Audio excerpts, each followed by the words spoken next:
Welcome to the ReaderHouse Author Roundtable, where authors from all walks of life come together to discuss the trials, tribulations, and triumphs of publishing their books. I'm your host, Corey. Find us on Spotify, Apple Podcasts, Stitcher, TuneIn, and Podserve, just to name a few. The Author Roundtable is sponsored by ReaderHouse Online Bookstore, where independent new authors come first. Priscilla Wright has written a poignant guide to living life in God's ultimate glory. It's titled, It's That Easy, a struggling Christian's guide to walking in victory. Priscilla is right here with me now at the show, and we get to talk all about it. Priscilla, welcome. Thanks for being on the show. Oh, thanks for having me. Priscilla, can you tell me about what readers are going to find whenever they get into It's That Easy? Well, they're going to find a little bit of my personal experience in walking with God and growing in my spiritual journey. And they're also going to find step-by-step instructions if they're having some sort of struggle in their own walk.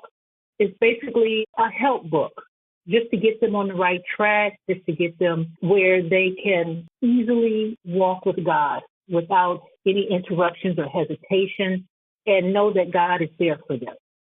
Would you say you wrote this book for believers, or can unbelievers get something out of this as well? Yes, I did write it for believers, and I do believe that non-believers who are interested in getting to know God will be able to get something out of it as well.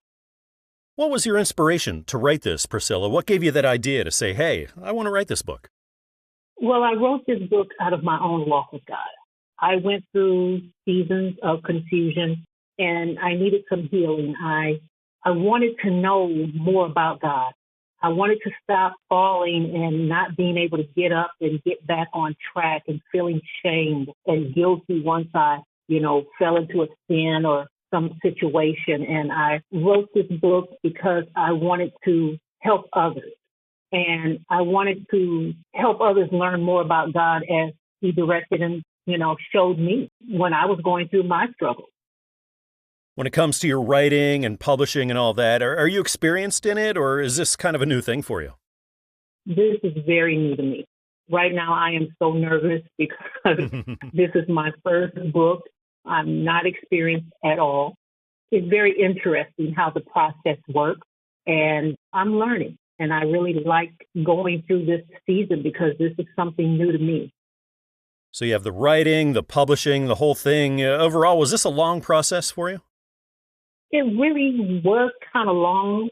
It didn't take me long to write it. I'm going to tell you that. But I did put the book away and for at least 3 years. And I just happened to come across it and I read it. And I'm like, oh, wow, this is, kind of nice. And so I gave it to a couple of people to read, and they said, you should do something with this. And that's what made me go forward in the publishing of the book. But it did take me at least 3 years. Once you started working with your publisher, Newman Springs, what did you find to be the most challenging part about that publishing process for you?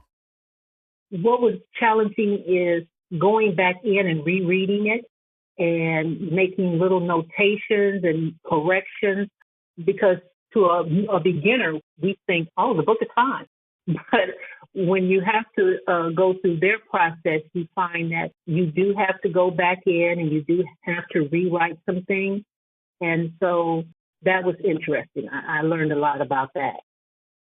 Then after all the hard work you put into this, you finally got the first copy of It's That Easy. It's in your hands, Priscilla. What was that moment like for you? I was so happy. I'm going to tell you, I was ecstatic to see my name on a book. And to say that I'm an author, that was really exciting for me. So I really was excited about getting the book into my hands. Do you see yourself writing and publishing more in the future? I don't think so. I think this might be my first and last, but you know what? I can't say that. I think a lot of us, when we, get nervous on that first book, we say, oh no, I can't do it again. But you know what? I really can't. I'm not going to say I will not write another book, because whatever inspiration God gives me to be able to be a blessing and to help others, I would do it again. This book is titled, It's That Easy, Struggling Christian's Guide to Walking in Victory. It's written by Priscilla Wright, Published by Newman Springs Publishing and available a lot of places like Amazon, Barnes & Noble, iTunes, and traditional brick-and-mortar stores. Priscilla, it's been great to talk with you today. Thanks again for being on the show. Thank you so much for having me.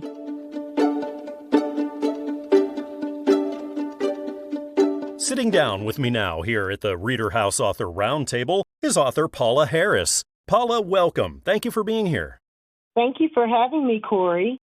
Paula, your new book is titled Purposeful and Practical Strategies for Teachers. Can you tell me about what you've written there? Oh, yes. Purposeful and Practical Strategies for Teachers. It's a book to inspire educators to continue their calling as teachers. I begin every chapter with a scripture that reminds the teachers that God has equipped them to effectively teach their students. I have 4 categories that I touch on, like classroom preparation, because we have to set up our classroom in a way that's going to speak to our vision on how we want our students to learn. And also, I talk about cooperative classroom environment, because as teachers, we want our students to cooperate with us and hopefully trust our process to ensure that they're going to learn. Another one I talk about is classroom management techniques, because, of course, we want to alleviate behavior problems. In my book, I give different kinds of strategies to keep the students focused on what's being taught, because that's going to decrease the possibility of them disrupting the lesson. And lastly, I talk about time management, because teachers have a lot of expectations that's placed upon them. And so I teach them and talk to them about, how to manage their time in their classroom, the committees that they have to join, all the professional development that comes up. And I even touch on ways that they can manage their time at home. So that's what my book is really all about. What was that inspiration, that motivation that made you say, hey, I want to get started on this? Well, it all came from, I was teaching at the college level, and it was effective teaching for substitute teachers. And they kept telling me that I should write this down, because I was giving them all these strategies. And it made me remember about when I started teaching, and all the way through my 30 years of teaching in the schools, I had principals, I had teachers coming to my classroom, and I'm like, what's up? And they would always say, oh, we got to get away from all that chaos because the kids are driving us crazy and your room is so peaceful. And I thought, really? My kids were up and talking, but they were talking about the work. They were going to get things. They needed to do the lesson. And they just really felt that my class just calmed them down. And I have all these different strategies that I use, so I thought, why not share it with other teachers? When it comes to your writing background, Paula, what does that look like? This is my first book.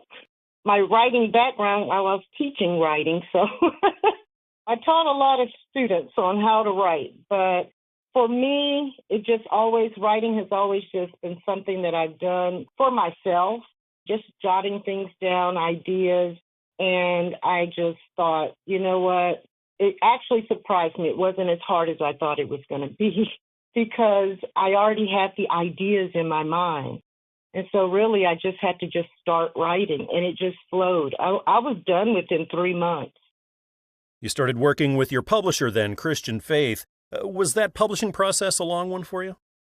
It wasn't too long. I felt like it, when they got my book, to look over it, she didn't take long to contact me and say they want to publish it. She said, that doesn't happen very often. They didn't have to edit too much. I think there was one sentence they needed to fix.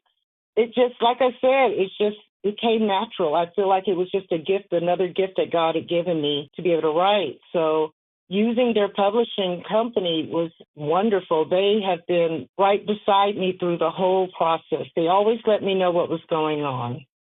So many of our listeners are authors who are just starting out. Paula, do you have some advice that you could toss out there for them? First, of course, it comes all from the idea that you have, and you have to really believe in that, what you want to write. And then I would tell them to make an outline. Put the different topics that you want to talk about. Then start breaking it down. And after you get all those thoughts down like that, just start writing, because you can always go back and edit. Definitely a wonderful book. Again, it's titled Purposeful and Practical Strategies for Teachers. It's written by Paula Harris, published by Christian Faith Publishing. Find it at places like Amazon, Barnes & Noble, iTunes, and traditional brick-and-mortar stores. Paula, it's been wonderful talking with you today. Thank you so much for being on the show. And thank you for having me, Corey. I really appreciate it.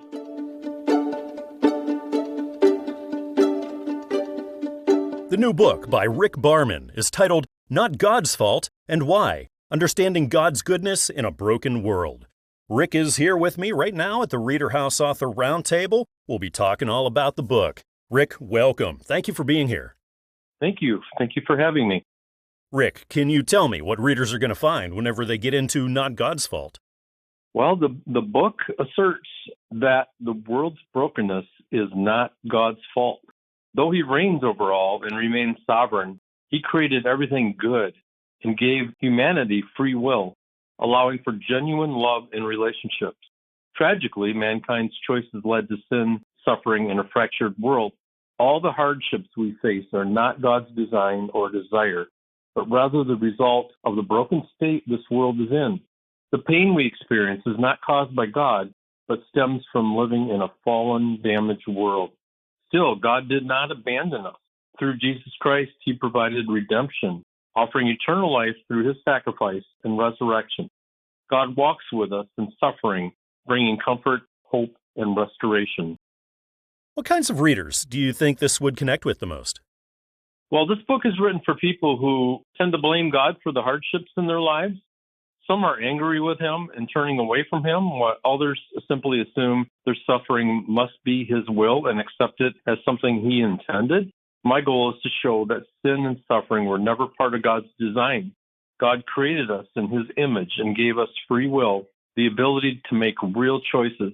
Because of those choices, both good and bad, we now live in a broken world where painful things happen. I believe readers will appreciate this book because it offers a clearer understanding of where hardship truly comes from. When people realize that God's not the author of their suffering, it can change their perspective, replacing anger and confusion with hope, trust, and a closer relationship with him. That's a great message. What was your inspiration? What made you say, hey, I want to sit down, I want to write this book? Well, it was prompted by some personal experiences that we had. It's inspired by some tragedies that hit family and close friends and radically changed our lives.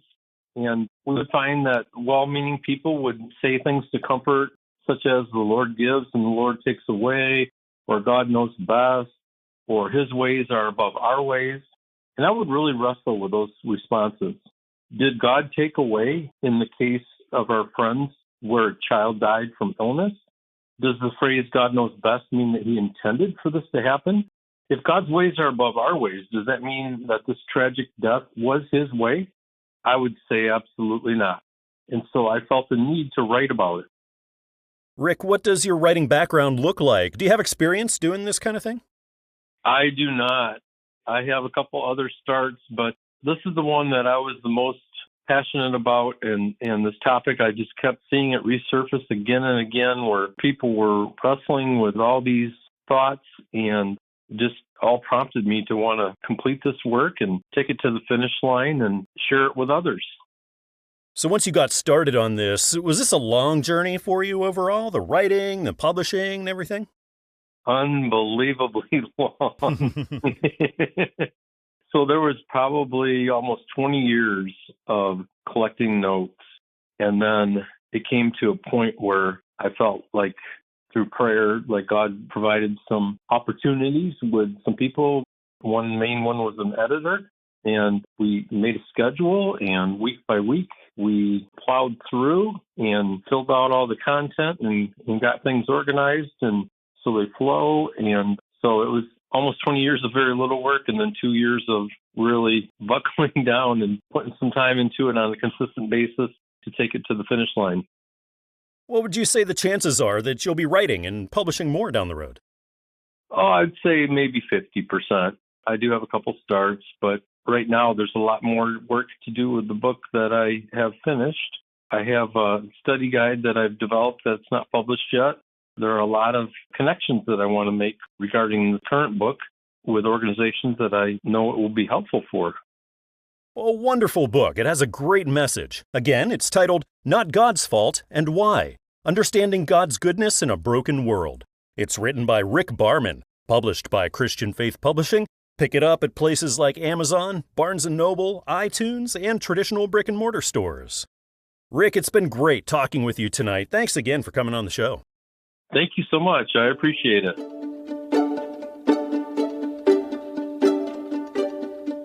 Maelyn Drew has written a new book titled Zoeland: The Adventure Begins. It's a heartfelt, imaginative journey into a world where faith, friendship, and purpose come to life. Maelyn is right here with me now at the show, and we're going to talk all about it. Maelyn, welcome. Thank you for being here. Well, thank you. Good to be here. Maelyn, can you tell me all about Zoeland and what readers are going to get into here? Yes, this book is about a small little boy who stumbles into an unseen world. And in this place of loving, unconditional, and life of never ending. This is a book where the little boy goes on a fishing trip, and a gust of wind blows him into the water, and as he falls into the water, he goes down into a whole new world of Zoeland. And it's in that world that he meets all the different characters that show him the way, the truth, and the life of how to live his life, and that's where he meets the Lord. Maelyn, what kinds of readers did you have in mind for this? Well, this is a book for children between the ages of 10 and 12. How were you inspired to write it? What gave you the idea? I've always had a heart for children and an amazing imagination, and I would like to reach the young, teaching them about love and hope and faith, and teaching them about Jesus. And this idea just came to my heart, and we placed it on paper, and Zoeland was created. Maelyn, what does your writing background look like? Have you done this kind of thing before? I haven't. This is the very first time. I do, however, have this is a series, going to be a series of Zoeland, because Zoeland is a land of its own that has a lot of creatures in it and a lot of different stories and exciting stories that have life learning lessons behind them. Being your first book, was this a long journey for you overall, the writing and publishing, the whole thing? The book actually came to heart probably about 15 years ago, to be honest. I didn't actually put it on paper until much later. Then you had your manuscript ready and you started working with your publisher, Christian Faith. What did you find the most challenging part about that publishing process for you? Being patient. I'm very meticulous, and just being patient and making sure everything was perfect while doing the process of the entire book, because it does take time to pull it together.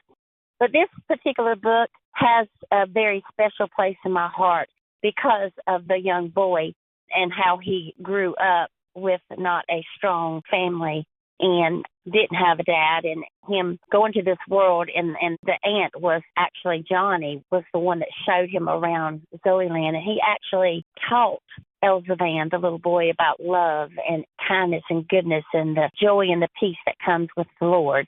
It transformed Elzavan's life, needless to say, during this book, the first book. Such a personal book, very, very meaningful to me. And there's nothing like seeing that finished product, especially because it's so personal to you. So, Maelyn, once you were holding Zoeland in your hands for the first time, what was that moment like for you? I was so excited. I could not believe that it was actually complete. I couldn't wait for the readers to get a hold of it and experience it for themselves. Mm-hmm. It's amazing. Or some of the parents even to read it to their young children. It was like my dream come true. Well, a lot of authors are listening to us right now, and they're just starting out. Maelyn, do you have any advice that maybe you could throw out there for them? I think that it's very important that you write something that you're passionate about, something that you are very passionate about, because if you believe it and you dream it, you can have it.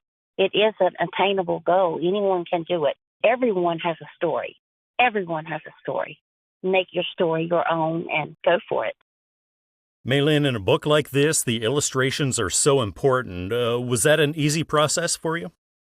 Once I got the hang of how I wanted to design the characters and have them create them, some was more challenging than others. to get the look that I was seeking.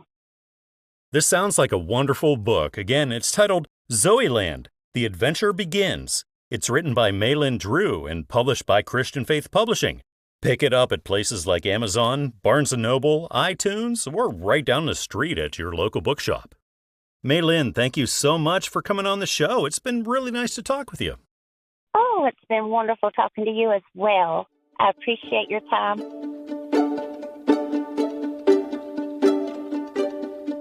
The new book, written by Kate Lieske, is titled I Am a River, and we'll be talking all about it right now here at the show. Kate is right here. Kate, welcome. Thank you for joining me tonight.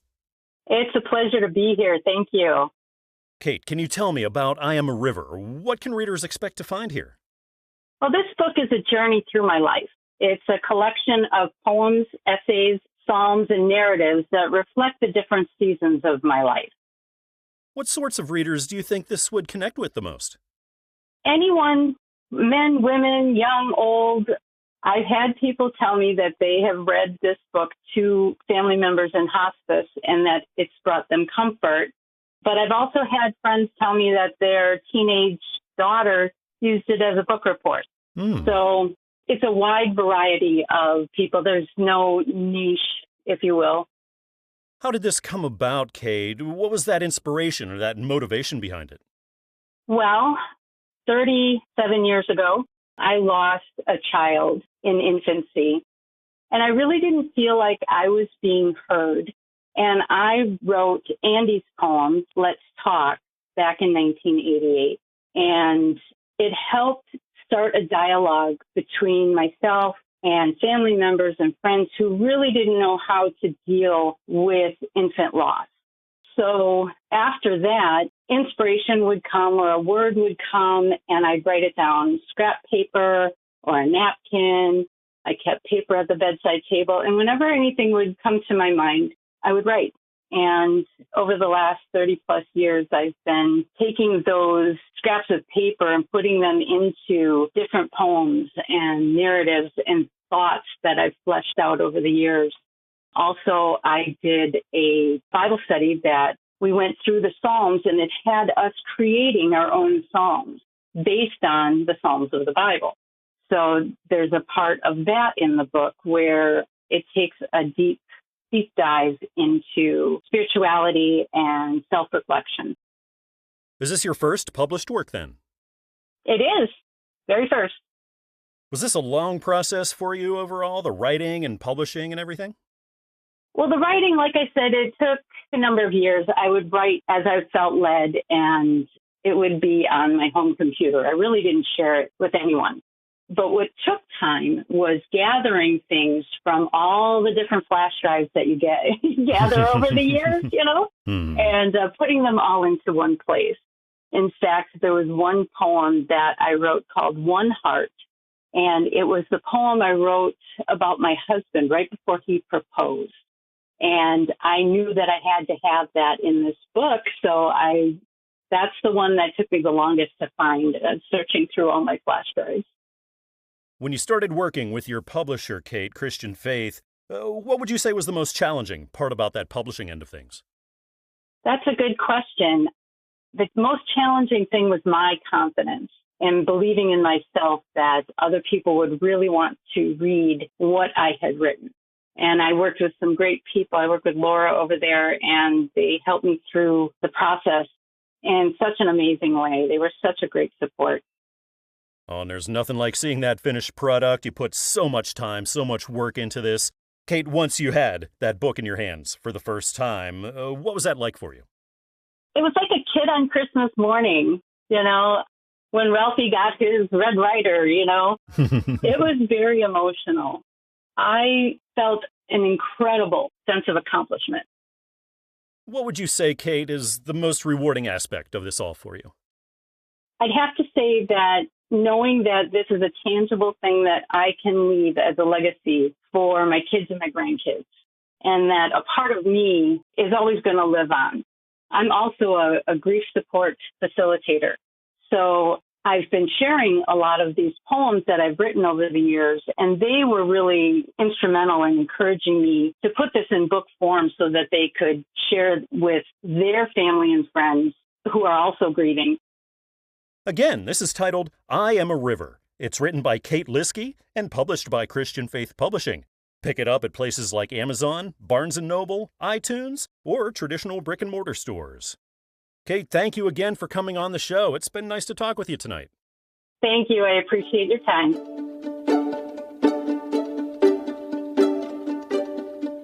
The new book by J.T. White is titled D-Day Apocalypse, Book 1, Destinations.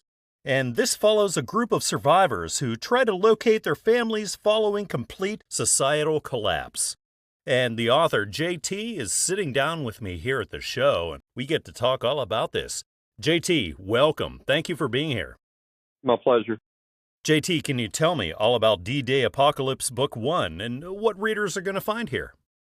It's really very short and simple. There is an EMP generated by a long-term solar flare, and so that pretty much wipes out the entire electrical grid globally.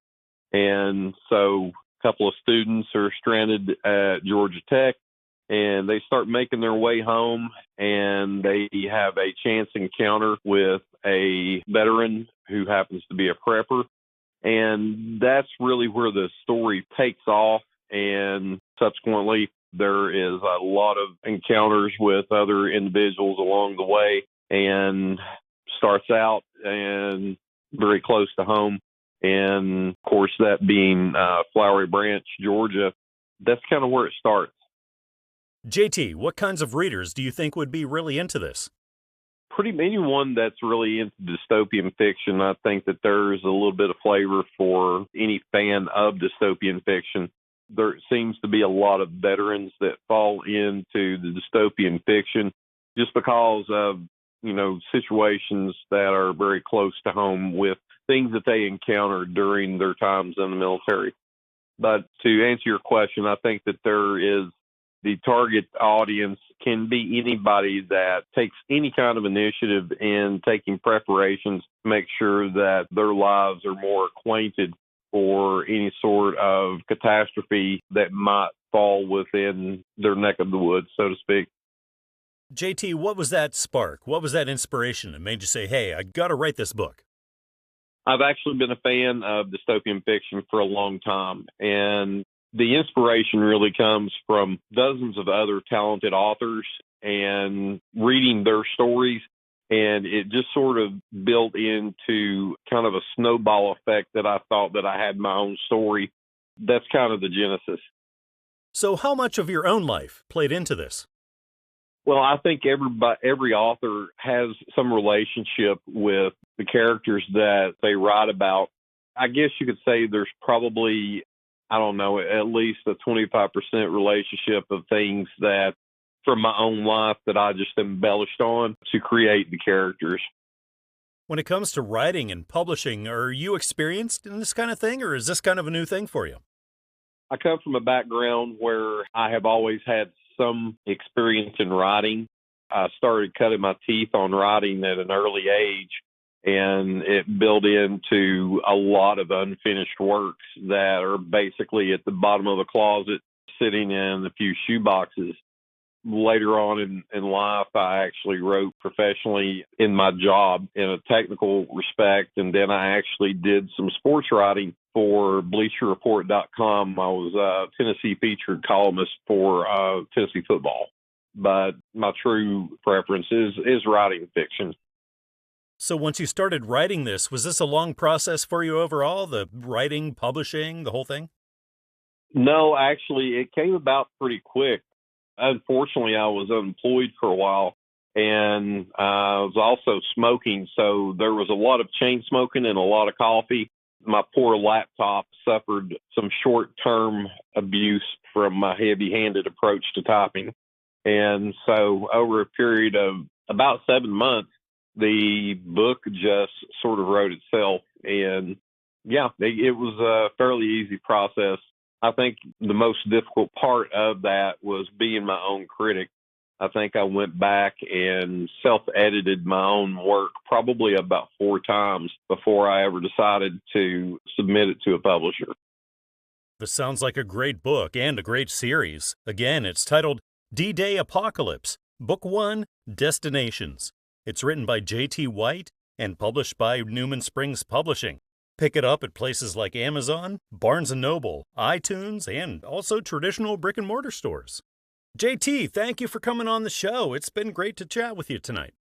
Thank you very much. I appreciate your time.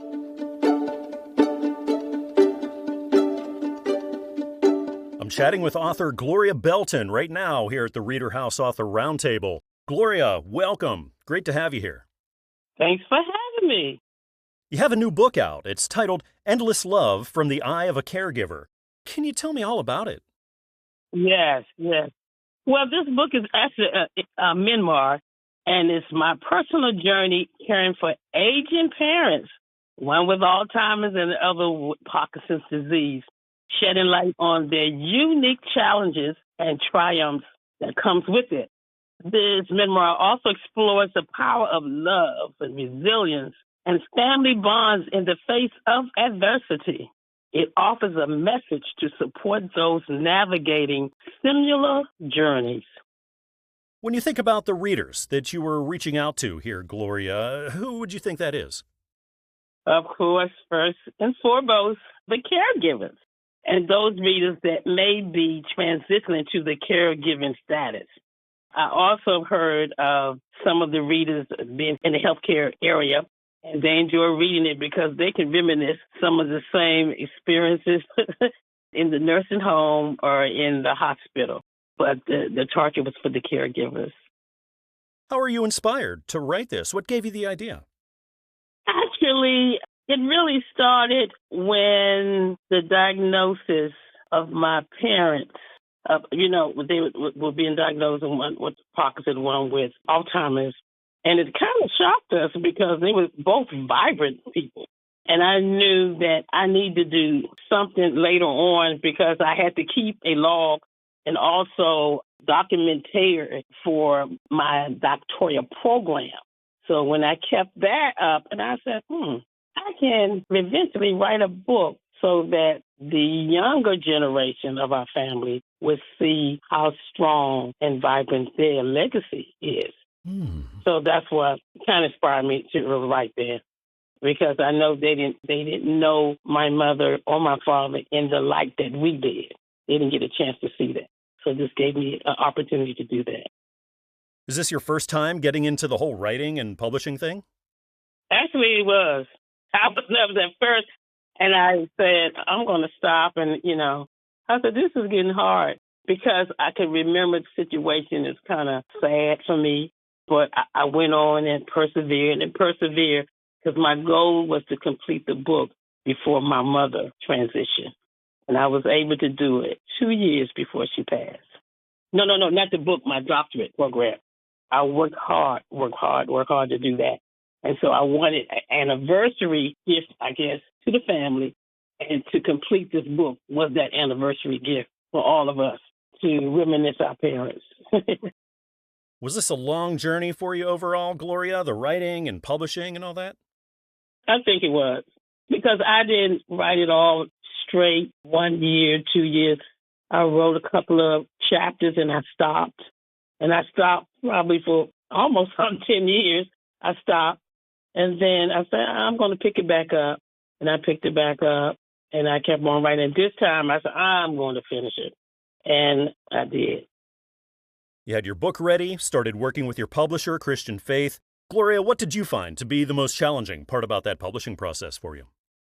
I thought the challenging part was to get them to understand my frame of writing. And a lot of times they wanted to change it to make it fit in their lifestyle. And I insisted on, no, this is my memoir. Let it stay the way I wrote it. Other than that, going back and forth with them, it wasn't bad at all. It was something, it was a real learning experience, and I enjoyed that. A lot of things I learned through the editors, and a lot of things I learned through my editor friends which was good. And they enlightened me, and it kind of opened up the avenue more and more and more of what I can do to help others that are in this same type of situation. What a great book. Again, this is titled Endless Love from the Eye of a Caregiver. It's written by Dr. Gloria Belton and published by Christian Faith Publishing. Pick it up at places like Amazon, Barnes & Noble, iTunes, or right down the street at your local bookshop. Gloria, it's been great talking with you today. Thanks again for being here. Thank you so much for having me.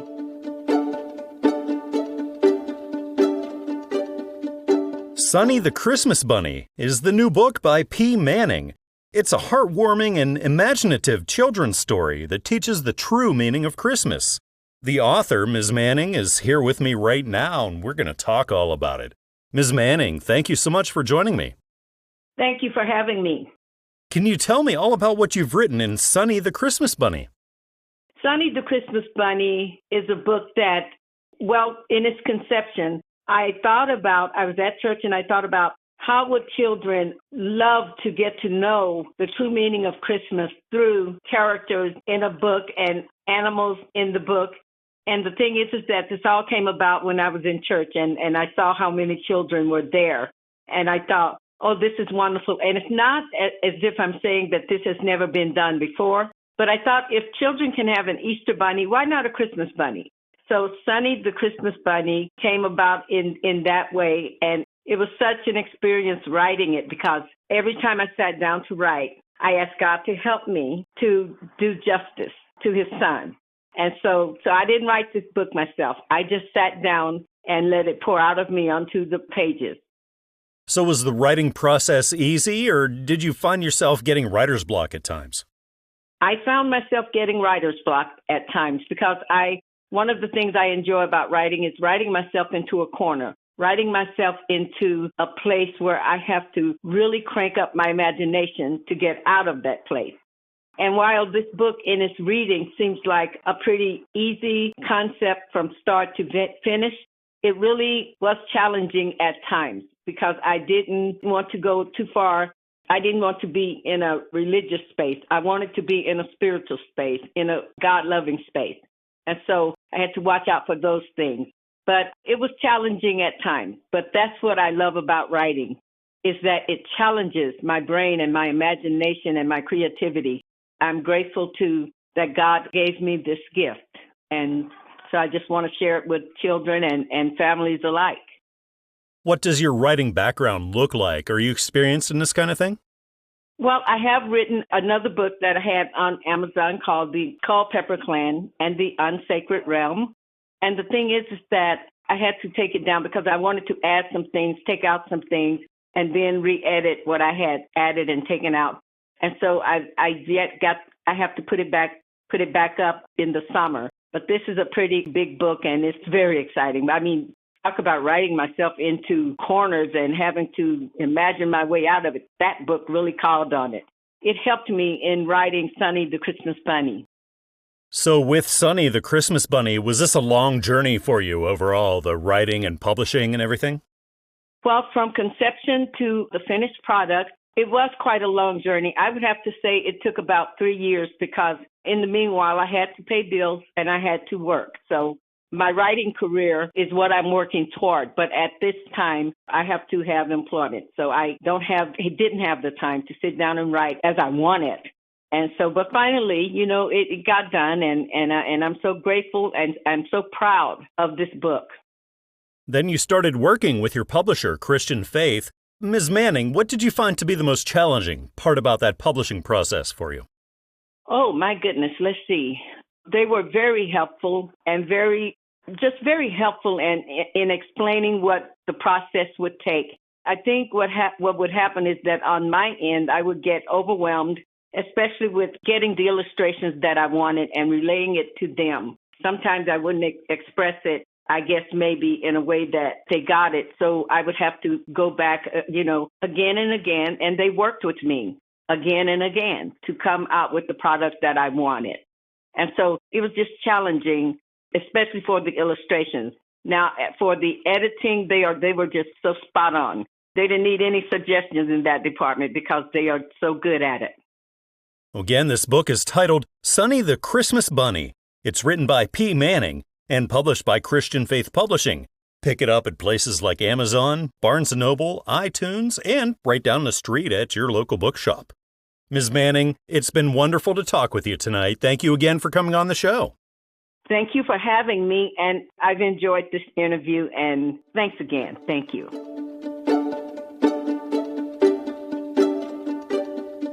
Sitting right here with me now at the ReaderHouse Author Roundtable is author Paul D. Waldrop. Paul, thanks for joining me. Glad to be here. Paul, you got a new book out. It's titled We Ain't Much, But We're Getting Better, a memoir. Can you tell me all about what you've written there? Well, this is a book about my life, basically. I was a kid that went through a lot of emotional and physical abuse by my mother and real father. And I also was diagnosed with dyslexia and ADD. And so this is the stories of how I dealt with some of those challenges and kind of put a life together, muddling through all of that. What kinds of readers do you think this would connect with the most?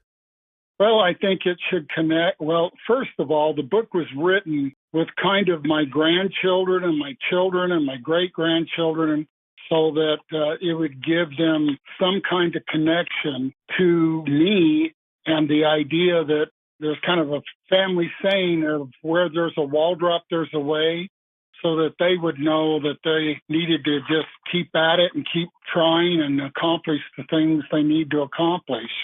The other readers are anybody who has had to overcome challenges like dyslexia and abuse, and that's some of the hardest stuff to deal with in life.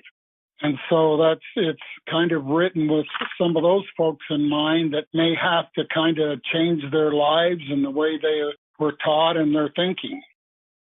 What was that spark, Paul? What made you say, hey, I got to sit down, I got to write this book? You know, since about 15 years old, I knew I'd come to realization that I had a very unnatural and not normal life going on. In the story, Why These Families, it talks that I was actually praying to God, and I heard a voice come out of a starry night down in southern New Mexico that said, "You were put into these families to establish a righteous lineage unto me and to bring your forefathers into the gospel through temple work." That was one of the greatest gifts I ever received because, number one, it talked about why I was suffering so, and that there was a purpose in it, and that I needed to change things. And so the book was written with that in mind. What does your writing background look like, Paul? Do you have experience doing this kind of thing? No, I actually have a technical degree, a bachelor's of science from Utah State University, and I worked 42 years in nuclear and fossil power, and I did write a lot of procedures and policies and did a lot of that, but nothing in this type of format where you're telling the stories of my youth and of my challenges and my blessings and the miracles that occurred around me. Overall, was this a long process for you, the writing and the publishing and everything? It was a very long process. One of the things that I don't like being a victim.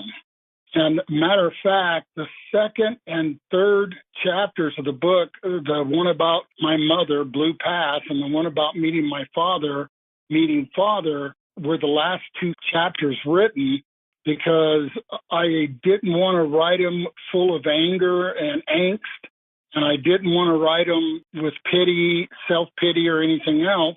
I wanted to tell the story and say, hey, this is what happened, this is how I dealt with it, and this was the result.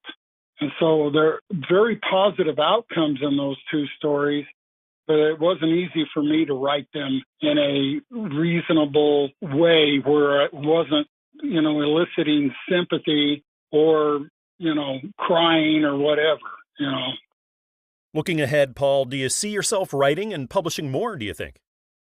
I think it's a good possibility. I've been thinking about several of them. I'm not ready to really discuss them, but I haven't decided for sure. Again, this book is titled We Ain't Much, But We're Getting Better, a memoir. It's written by Paul D. Waldrop, published by Covenant Books, so find it at places like Amazon, Barnes & Noble, iTunes, and traditional brick-and-mortar stores. Paul, it's been really wonderful to talk with you tonight. Thanks again for coming on the show. Thank you for having me.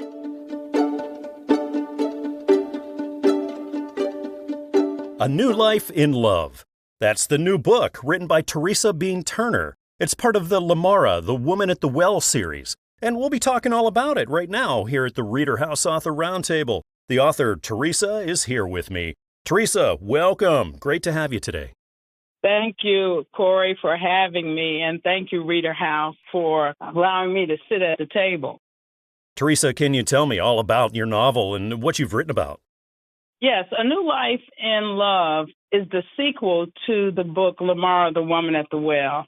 And it picks up where the first book left off. It's about John chapter 4, the Samaritan woman. And in the first book, we saw the before and immediately after her encounter with Christ. And of course, as the title denotes, she now has a new life in love. And we are introduced to her life that she has begun anew after her encounter. What kinds of readers do you think would be into A New Life in Love the most?